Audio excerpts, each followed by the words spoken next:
नमस्कार, मैं हूं नीलू। तो अमेरिका लगातार ईरान पर परमाणु समझौता करने के लिए दबाव बना रहा है, लेकिन इस दबाव के बाद भी ईरान है कि झुकने का नाम नहीं ले रहा, किसी समझौते के लिए तैयार नहीं हो रहा है। अब ट्रंप ने एक बड़ी धमकी दे दी है। तो ऐसे में ईरान ने भी इस चुनौती को स्वीकार किया है और उसने कहा है कि धमकी का बहुत असर हम पर नहीं होने वाला है। आखिर ईरान ने क्या कहा है अमेरिका के इस बात पर, ट्रंप के इस बात पर बातचीत करने के लिए मयंक मेरे साथ जुड़ गए हैं।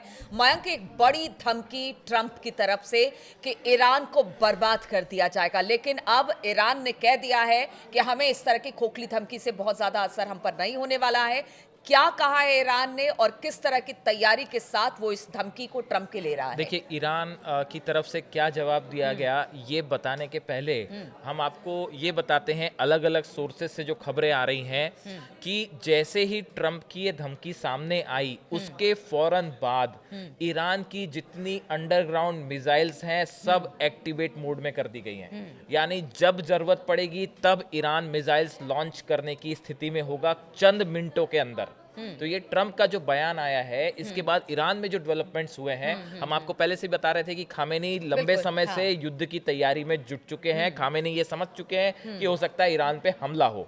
तो पहली बात तो ये है कि ईरान ने अपनी जितनी अंडरग्राउंड मिसाइल्स हैं वो सब एक्टिवेट मोड पे लगा दी हैं। हम आपको पहले ही बता चुके हैं कि अमेरिका के आसपास के जो बेसेस हैं वो निशाने पे हैं। पहली चीज तो ये। दूसरी चीज, ईरान के जितने शिप्स हैं, वॉर शिप्स हैं, जो कि अलग अलग समुद्र में आसपास के इलाकों में हैं, चाहे वो ओमान की खाड़ी हो चाहे रेड सी हो, यहाँ सब जगह पे ईरान के वॉरशिप्स को वॉर पोजीशन में अलर्ट कर दिया गया है। इन पे मिसाइल्स लोड कर दी गई हैं। ईरान एक बड़े नेवल युद्ध के लिए भी तैयार है। तीसरी चीज, ईरान की एयरफोर्स को 24 घंटे अलर्ट मोड पे रखा गया है कि जैसे ही जरूरत पड़ती है, अगर कोई भी हमला होता है उसको तुरंत रिस्पॉन्ड करना है। तो ईरान ने पिछले 24 घंटे के अंदर अपने जितने तीनों विंग्स हैं इसको एक्टिवेट कर दिया है। ये खबरें अलग अलग मीडिया के सोर्सेस से आ रही हैं। दूसरी बात, जो आपने कहा कि ईरान ने कैसे जवाब दिया, हम आपको दो बयान बताते हैं। पहली बात तो पहला रिस्पॉन्ड ट्रंप की बात का कि हम ईरान पर हमला कर देंगे या बम बरसाएंगे।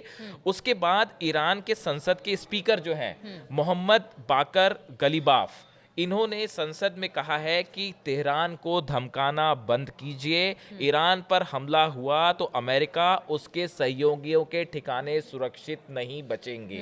देखिए, ये वही बात है नीलू, जो हमने आज से 4 दिन पहले अपने वीडियो में बताई थी कि अगर ईरान पे हमला होता है तो स्ट्रेटेजी यही होगी कि जो अमेरिका के बेसिस है उस पे हमला होगा। अब देखिए, ईरान के संसद के जो स्पीकर हैं मोहम्मद बाकर, इन्होंने संसद में ये बयान दिया कि आप धमकाना बंद कीजिए और अगर आप वॉर करते हैं तो आपके ठिकाने और आपके सहयोगी, जहां सहयोगी की बात हो रही है वो इजराइल की बात हो रही है, कि वो सुरक्षित नहीं है। अब देखिए, ईरान के जो राष्ट्रपति हैं मसूद पेजिशकियान, इन्होंने जो है कल जो है रविवार को इनकी तरफ से एक बयान आया।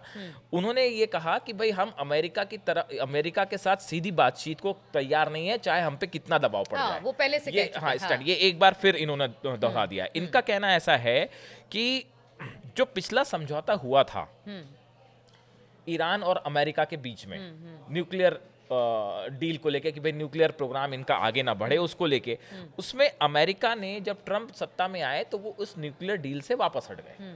तो ये पेजिशकियान का कहना ऐसा है कि किसी भी तरह का समझौता तब किया जा सकता है जब हम आप पे विश्वास कर पाए, आप विश्वसनीय हो।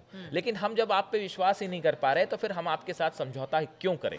ये सवाल ईरान के जो राष्ट्रपति हैं पेजिशकियान, इनकी तरफ से बार बार उठाए जा रहे हैं कि आप एक बार हम आपके साथ समझौता करें। विश्वास की बात चाहे वो हमास के साथ हो या हिजबुल्लाह के साथ हो, अब ईरान भी यही बात कह रहा है। यानी ये समझ चुके हैं कि विश्वास के पात्र तो नहीं है। देखिए, ये एग्जैक्टली यही बात, देखिए राष्ट्रपति जो मसूद पेजिशकियान है, मैं उनके शब्दों में बताता हूं उन्होंने क्या कहा। हम बातचीत से नहीं बचते, यह वादा खिलाफी है जिसकी वजह से अब तक हमारे लिए समस्याएं पैदा हुई हैं। अमेरिका को यह साबित करना होगा कि वो भरोसे के लायक है, भरोसे पर कायम है, तभी हम समझौता करेंगे। तो देखिए, ईरान ने अपनी तरफ से बिल्कुल साफ कर दिया है कि भाई हम किसी भी दबाव में आके आपके साथ हम लगातार बार बार कह रहे हैं। और ट्रंप की इस चेतावनी के बाद कि अगर समझौता नहीं करते हैं आप, देखिए इसकी भूमिका पहले से बनने लग गई थी। ट्रंप ने एक लेटर लिखा था, उसमें अपनी शर्तों के मुताबिक इस पे फौरन बातचीत शुरू करने के लिए कहा था। ईरान ने कहा था हम बातचीत करेंगे, बीच में हम तैयार हैं, मना नहीं किया ईरान ने, हम एक बीच में ओमान के जरिए या बीच में एक मध्यस्थ रख के हम बातचीत को तैयार हैं। लेकिन शायद ट्रंप ऐसा नहीं चाहते थे। तो ये एक स्थिति ये आज नहीं तो कल होना था। हम पहले ही कह रहे थे आपको कि ये वॉर पोजीशन आके खड़ी हो जाएगी। क्योंकि देखिए गजा पर भी जो इस वक्त के हालात हैं, और एक प्रोग्राम वहां के लिए दिया गया तुर्की की तरफ से कि देखिए भाई गजा में ऐसा होना चाहिए, वहां के लोगों को विस्थापित नहीं किया जाना चाहिए। उसके बाद से ही हमने देखा कि बड़ी तेजी के साथ घटनाक्रम दोनों लेवल पे एक साथ काम हो रहे हैं। आपको समझने की जरूरत है, गजा में ट्रंप का जो प्लान था कि इनको यहाँ से हटाइए, वो वहां से हटाने के लिए ही ये जो हमले हो रहे हैं, या बंधकों की छुड़ाने के लिए हमले नहीं हो रहे। ये तो इंटरनेशनल लेवल पे बहुत सारे एक्सपर्ट्स मान रहे हैं। उनको भी पता है कि अगर इसी तरह से चीजें चलती रही तो सबसे बड़ा सपोर्टर ईरान है। बिल्कुल, अगर उसको टारगेट किया जाएगा, मतलब एक दूसरे इंटरकनेक्टेड, एक बड़े प्लान के तहत ये चीज हो रही है जो गजा में हमले हो रहे हैं वो, और जिस तरह से ईरान को न्यूक्लियर डील के लिए दबाव डाला जा रहा है। अब देखिए, अब इसमें है ना एक लेकिन बड़ी बात है कि ईरान अब वो ईरान नहीं है जो आज से कुछ सालों पहले था। सही बात। ईरान को तो कुछ लोग अब सुपर पावर भी मान के चलते हैं, और सबसे बड़ी बात है कि पुतिन जो है वो ईरान के साथ खड़े हुए हैं। और इनके हम बार बार दोहरा रहे हैं कि पुतिन और रूस और ईरान के बीच में स्ट्रेटेजिक पार्टनरशिप, हथियारों का आदान प्रदान जो है वो बड़े स्तर पे हो चुका है। चाहे वो डिफेंस सिस्टम हो, चाहे वो मिसाइल्स हो, चाहे वो ड्रोन्स हो। और अब एक तो बात और निकल के सामने आ गई है कि जो किम जोंग है, नॉर्थ कोरिया के शासक जो हैं, उन्होंने अपने कई सारे ड्रोन्स जो हैं बेहद आधुनिक, ये हम अगले वीडियो में अपने दर्शकों को इस पे अलग से चर्चा करना चाहेंगे, बहुत सारे ड्रोन्स जो है वो ईरान को प्रोवाइड कर दिए। तो अगर ईरान पे कोई बड़ा हमला होता है तो देखिए रूस भी साथ खड़ा है, चीन भी साथ खड़ा है, और किम जोंग उन भी साथ खड़े हैं। तो ऐसी स्थिति में ईरान को आप कमजोर मान के तो नहीं चला जा सकता, ये बात तो अच्छा। और साथ ही साथ इतने बम बरसाए जाएंगे कि तहस नहस ईरान हो जाएगा।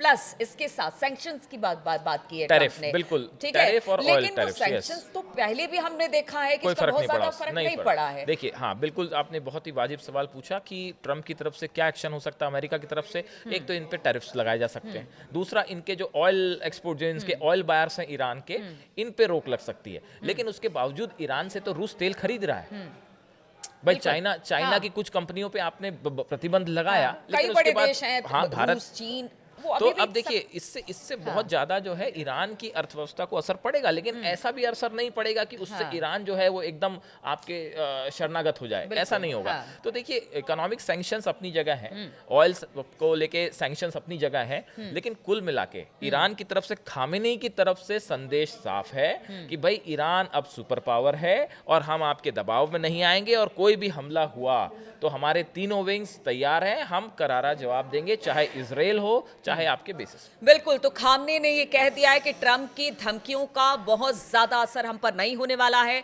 और खामनेई और ईरान ने अपनी तैयारी कर ली है। जैसे ये बात सामने आई ट्रंप की तरफ से, अब देखना होगा कि किसकी तरफ से पहला वार होता है या फिर कोई बीच का रास्ता निकलता दिखाई देता है, क्योंकि मध्यस्थता की बात ईरान लगातार करता रहा है।